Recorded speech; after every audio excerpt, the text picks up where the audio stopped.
ஒரு அழகான கிராமத்தில் சுந்தரம் என்ற ஒரு மனிதர் வசித்து வந்தார். அவர் அந்த ஊரிலேயே மிகப்பெரிய பண்ணைக்காரர். அவரது நிலங்கள் பசுமையான வயல்களால் நிறைந்திருந்தன. அவரது வீடு பெரியதும் அழகானதும் ஆகும். சுந்தரம் ஒரு கடின உழைப்பாளி விவசாயி ஆவார். அவர் தனது நிலத்தில் பல வகையான காய்கறிகள் மற்றும் பழங்களை பயிரிட்டார். தக்காளி, கத்தரி, வெண்டை, மாம்பழம், பலாப்பழம் என அனைத்தும் அவரது தோட்டத்தில் செழித்து வளர்ந்தன. அவர் தினமும் அதிகாலையில் எழுந்து தனது நிலத்தில் வேலை செய்வார்.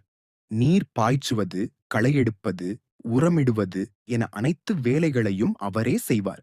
அவர் தனது நிலத்தில் விளைந்த காய்கனிகளை சந்தைக்கு எடுத்து சென்று விற்று தனது குடும்பத்தை நடத்தினார்.